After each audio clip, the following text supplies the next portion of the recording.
Olá, sejam todos bem-vindos a esse vídeo. E hoje vamos falar sobre decomposição QR de uma matriz. Nessa sessão, a gente vai mostrar que é possível escrever uma matriz A com um produto Q vezes R, onde Q é uma matriz ortogonal e R é uma matriz triangular superior inversível. Essa decomposição é importante, principalmente em problemas de cálculo numérico envolvendo matrizes, uma vez que as matrizes que são ortogonais e as matrizes que são triangulares superiores possuem boas propriedades numéricas. Então, no espaço vetorial das matrizes coluna reais, com M', vamos definir esse produto interno, chamado produto interno euclidiano. Vamos considerar aqui um conjunto de N matrizes coluna, todas de tamanho M por 1. Essas matrizes coluna serão, mais tarde, as colunas da matriz A. E a partir dessas matrizes coluna, a gente vai obter essas outras matrizes coluna, agora de tal modo que esse conjunto fique ortonormal, usando o processo de ortonormalização de Gram-Schmidt, que a gente já viu.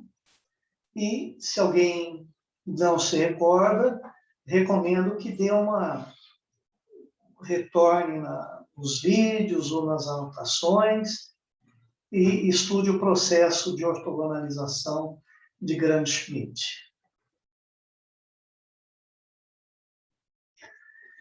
E é interessante observar que, quando a gente for construir esse conjunto,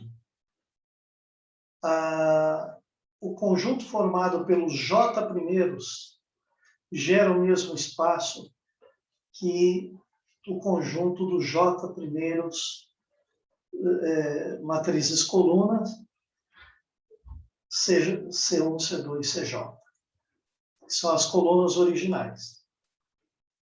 Bem, então, a gente precisaria relembrar lá do método de ortogonalização de Gram-Schmidt. Se alguém não se lembra, dê uma paradinha, volte e recorde, não é?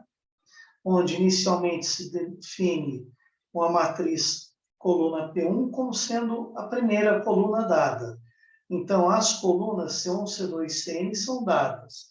E as matrizes Q1, Q2, Qn queremos calcular.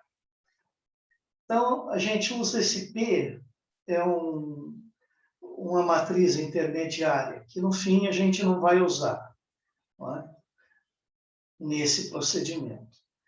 Então, primeiro, a gente define P1 como sendo a própria matriz C1, esta aqui. Depois a gente toma A1 como sendo a norma dessa matriz. E aí a gente define o Q1, que é a primeira matriz de norma unitária, que é P1 sobre A1, que é P1 sobre norma de P1, que é uma matriz de norma unitária. A partir daí, a gente vai calcular P2, P3 e assim por diante, da seguinte maneira. Calculamos P2 como sendo essa combinação linear aqui, C2 menos A1, 2Q1, de modo a tornar o P2 ortogonal ao P1. Ou ao Q1 também, que é a mesma coisa, uma vez que o Q1 tem a mesma direção que o P1. Então, esse coeficiente, ele é determinado fazendo a exigência de que o P2 tem que ser ortogonal ao Q1. E é lá no processo de Gram-Schmidt, a gente obtinha que o A12 era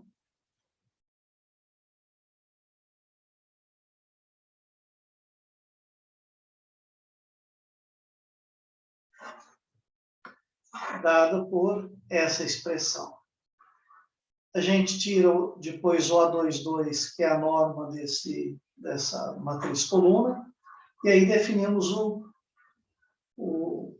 a matriz Q2, que tem norma unitária, que é P2 dividido pela sua norma. Aí a gente define esse vetor P3 como sendo esta combinação linear, escolhendo A13 e A23, de modo que P3 fique ortogonal a Q1 e a Q2. Então, recordando, não é? Sinal menos que a gente coloca aqui é apenas para não ficar o sinal menos aqui.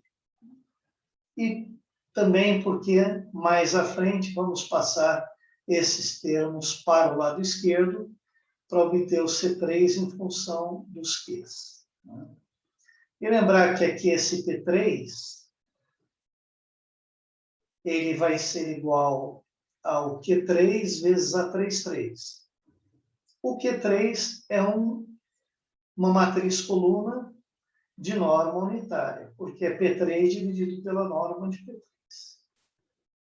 Aí o P4 ele é construído de modo que, dessa maneira, não é? Como sendo a combinação linear dessas matrizes, e esses coeficientes são escolhidos de modo a tornar P4 ortogonal a Q1, Q2 e Q3. Mas veja, o P4 está no espaço gerado por Q1, Q2, Q3 e C4. Não é? E o Q1, Q2 e o Q3 estão no espaço gerado por C1, C2 e C3. E é dessa maneira que a gente obtém, então, um conjunto onde os J primeiros vetores, que no caso aqui são matrizes, geram o mesmo conjunto que as matrizes coluna originais. Geram o mesmo subespaço, né? É o termo correto. Os As são dados por essas expressões, que foram determinados lá no processo de ortogonalização de Gram-Schmidt.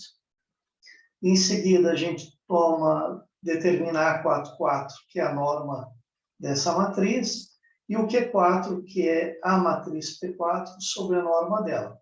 Então, Q4 tem norma unitária. E até vamos prosseguindo assim, até chegar na última coluna, Cn, e define o Pn como sendo esta combinação linear, e onde os coeficientes são determinados de modo a tornar o Pn ortogonal a Q1, Q2, Qn-1, que nós deduzimos lá no processo de Gram-Schmidt, são dados por esses coeficientes. E aí, o ANN fica definimos o ANN como sendo a norma de Pn e os Qs e o Q índice N é o P índice N dividido pela sua norma. Então, esse vetor tem norma unitária. Então, todos os vetores Qs têm norma unitária. E como é que eles são calculados? De modo que um Q índice J seja ortogonal aos Q índice I, para ir variando de 1 até J menos 1. Então, é ortogonal a todos os Qs anteriores já calculados. Então, de acordo com o algoritmo desenvolvido por Gram-Schmidt, esse conjunto é ortogonal e esse outro conjunto aqui é ortonormal. E para cada J entre 1 e N, as J primeiras colunas do conjunto dado geram o mesmo subespaço que as J colunas P's e as J colunas Q's. E aqui nós argumentamos que o PJ não pode ser zero. Não há como ser zero, porque o PJ ele é uma combinação do CJ e dos Qs, Q1 até QJ menos 1. E esses vetores, Q até Q, J-1, eles são combinações lineares de C1, CJ-1. Então, o PJ, né, é o CJ menos uma combinação linear desses vetores.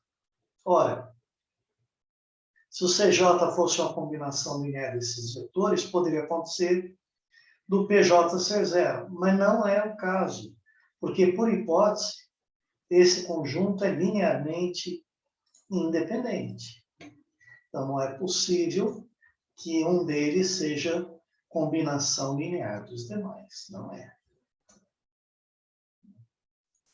E isso é que torna, então, a divisão por AJJ, que é a norma de PJ, que nós fizemos aqui em cima, né? Dividimos por ANN aqui, né? Que é, voltando lá no primeiro, o A1 é a norma de P1, que não é zero, o A22 é a norma de P2, A33 é a norma de P3, assim por diante. Portanto, como o P3 nunca é nulo, nem o P1, nem o P2, a gente pode dividir pela norma deles.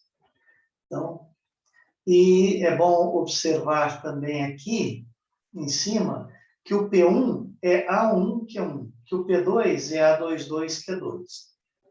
P3 é A33, que é 3. P4 é A44, que é 4. E assim por diante, o PM é ANN, que é N. Então, aqui, olha, a gente pode escrever um C índice N como um ANNQN mais essa combinação linear aqui. A mesma coisa aqui. A gente pode trocar esse P2 por Q2A22, passar esse termo para lá e escrever o C2 como uma combinação linear de Q1 e Q2. Aqui também, o C1 é o P1, e o P1 é A11Q1. Então, o C1 é A11Q1. O C1 é o múltiplo do Q1. O C2 é uma combinação linear de Q1 e Q2. O C3. Aqui eu posso substituir o P3 por A33Q3, passar esses termos para o lado esquerdo e obter o C3 como combinação linear de Q1, Q2, Q3. E assim por diante. Não é? Pois bem, então, explicitando o CJ em cada etapa do algoritmo ali em cima, o C1 fica 1Q1, o C2 fica 12Q1, mais A22Q2, o C3 fica A13Q1, mais A23Q2, mais A33Q3. Então, observe que, como essas matrizes são combinações lineares de Q1, Q2, Q3, o espaço que elas geram está contido no espaço gerado por Q1, Q2, Q3. E também Q1, Q2, Q3 é combinação linear de C1, C2, C3. Portanto, a gente pode determinar, portanto, o espaço gerado por Q1, Q2, Q3 está contido no espaço gerado por C1, C2, C3. Portanto, os espaços gerados são iguais. Se nós chamarmos de A a matriz, onde a primeira coluna é C1, a segunda C2, a última é CN, então, e se a gente também anotar por quê, é a matriz onde a primeira coluna é Q1, a segunda é Q2, a última é QN, a gente vai poder escrever a matriz A como produto de Q vezes R, onde R é essa matriz triangular superior. E de onde vem isso? Ora, quando a gente multiplica a matriz Q pela matriz R, a gente multiplica a primeira, a segunda e assim por diante, última linha, pela primeira coluna, para obter as entradas da primeira coluna. Então, como só A1 é diferente de zero e o resto é zero, Quando eu multiplico esta coluna por todas as linhas dessa matriz, só o Q1 vai ficar multiplicado por A1. Então, vai ficar A1, Q1. Agora, quando eu multiplico pela segunda coluna, vai ficar A12, Q1 mais A22, Q2. E assim por diante. E A1, Q1 é C1, A12, Q2 mais A22, aliás, A12, Q1 mais A22, Q2 é o C2 e assim por diante. Fazendo um caso particular, só para a gente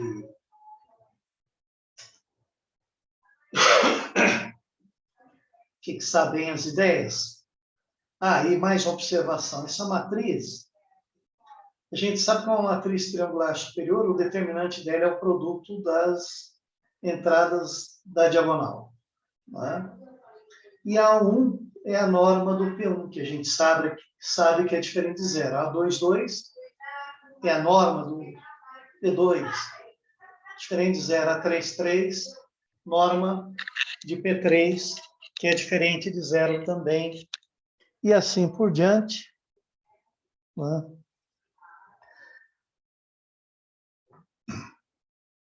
Todas as entradas diagonais aqui são diferentes de zero. Só para fixar a ideia, imaginem aqui apenas 3 matrizes coluna. E aqui apenas, então, Q1, Q2, Q3. Se a gente escrever, então, a matriz A como sendo a matriz C1, C2, C3, observe que o C1 é A1, Q1. E quando a gente multiplica essa matriz por essa primeira coluna, para obter a primeira coluna do produto, essa primeira coluna vai ficar A1, Q1 apenas. Quando eu multiplico a segunda coluna por essa matriz, vai ficar A12, Q1 mais A22, Q2 na segunda coluna. E na terceira coluna, quando multiplicamos esta matriz por essa terceira coluna, para obter a terceira coluna do produto, vai ficar A1, Q1 mais A12, Q2, mais A23, Q2, A13, Q1 mais A23, Q2, mais A33, Q3, que é o que está aqui em cima. Então, é assim que a gente obtém a decomposição QR de uma matriz. Pega as colunas, ortonormaliza usando o algoritmo de Gram-Schmidt, né? E desse procedimento de ortogonalização, a gente obtém as colunas da matriz Q e as entradas da matriz R. Então, se nós temos vamos enunciar, então, o teorema que fala a respeito dessa decomposição. Vamos pegar uma matriz A com M linhas, N colunas, com M maior ou igual a N. O número de linhas maior que o número de colunas, ou igual. De modo que as colunas possam formar um conjunto linearmente independente. Então, a gente pode realizar a fatoração A igual a QR, onde o Q é uma matriz real, M por N, já poderíamos, matriz real ortogonal. M por N, isso já é o bastante, né? M por N, isso é o bastante. E as colunas dessa matriz Q são obtidas ortonormalizando o conjunto de colunas de A, pelo processo de Gram-Schmidt. A matriz R é quadrada, triangular superior e inversível. Vamos, então, fazer um exemplo de uma decomposição QR. Vamos pegar essa matriz A, que tem 3 colunas, esta, esta e esta. Essa, então, é a nossa coluna C1, esta é a C2 e esta é a C3. A partir delas, vamos construir 3 matrizes coluna, de mesmo tamanho, de tal modo que as 3 matrizes formem um conjunto ortonormal, né? E mais, elas geram o mesmo subespaço que essas 3 colunas aqui. Então, a matriz Q1 é a coluna C1 dividida pela norma. A norma de uma matriz com 3 entradas iguais a 1 é 1 ao quadrado, mais 1 ao quadrado, mais 1 ao quadrado, extrai-se a raiz quadrada disso. 1 ao quadrado, mais 1 ao quadrado, mais 1 ao quadrado, dá 3.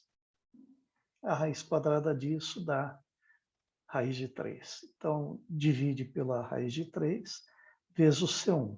Bom, e assim por diante, nós não vamos fazer as contas, aliás, o ouvinte, o aluno é convidado a verificar essas contas, seguindo as fórmulas acima. Não é? Ora, então, com essas 3 matrizes coluna, nós formamos a matriz Q. Aqui nós colocamos o raiz de 3, raiz de 6 e o raiz de 2 dentro da matriz para fornecer a matriz Q. Para evitar ficar com frações aqui dentro, a gente põe o raiz de 6 em evidência. Lembrar que raiz de 6 é raiz de 2 vezes raiz de 3. Então, como colocamos o raiz de 6 em evidência, eu tenho que multiplicar por raiz de 2, dividir por raiz de 2 para obter a raiz de 3. Então, aqui fica sempre a raiz de 2. Aqui já tenho o raiz de 6 no denominador, fica menos 2, 1 e 1, e aqui 0 menos raiz de 3 e mais raiz de 3. Porque, para obter esse raiz de 6 aqui, eu tenho que multiplicar em cima e embaixo da fração por raiz de 3, para ficar com raiz de 6 no denominador. E a matriz R, que está aqui, a fórmula que dá cada uma das entradas dessa matriz R estão explicitadas aqui. Q1, C1, Q1, C2, Q1, C3. Depois Q2, C2, Q2, C3. E aqui Q3, C3. Fazendo as contas desses produtos internos, uma vez que nós temos C1, C2, C3, e temos Q1 vezes isso, Q2, isso vezes essa matriz é o Q2, e esse número vezes essa matriz é o Q3. Então, a gente tem que fazer os produtos internos, nós já conhecemos, né? As matrizes, e fazendo as contas, que também são longas, a não ser quando estamos usando o computador, não é? E chegamos a essa matriz R. Como a gente vê, todas as entradas diagonais são diferentes de 0 e, portanto, a matriz R é inversível. Tá?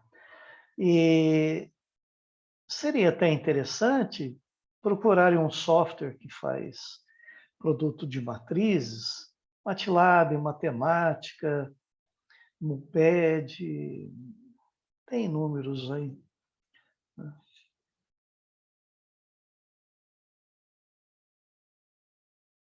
E apenas citando que é possível estender esse algoritmo para matrizes onde as colunas não formam um conjunto linearmente independente. E quando a matriz quadrada for inversível, que é o caso quando as suas colunas são linearmente independentes, formam um conjunto linearmente independente, Então, a matriz Q é ortogonal e R é uma matriz triangular superior inversível. Esse livro de Treften e Ball, chamado Numerical Linear Algebra, editado pela SciAn, Society for Industrial and Applied Mathematics, em 1997. Ele discorre, não verifiquei se há uma edição mais nova, se porventura forem buscar o livro, talvez possam encontrar uma edição mais moderna do livro. Esse livro discorre sobre o papel da decomposição QR na resolução do problema de mínimos quadrados,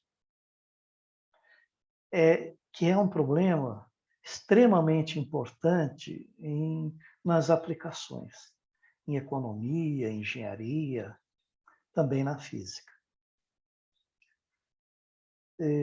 Esse livro citado aqui do Treften e Ball é um livro excelente para aqueles que pretendem se aprofundar no estudo de problemas numéricos da álgebra linear. Eu recomendo o livro, muito bom, bem didático. Ficamos nesse vídeo por aqui e convido todos a seguirem em breve comigo numa outra aula sobre projeção ortogonal. Até breve, então, a todos.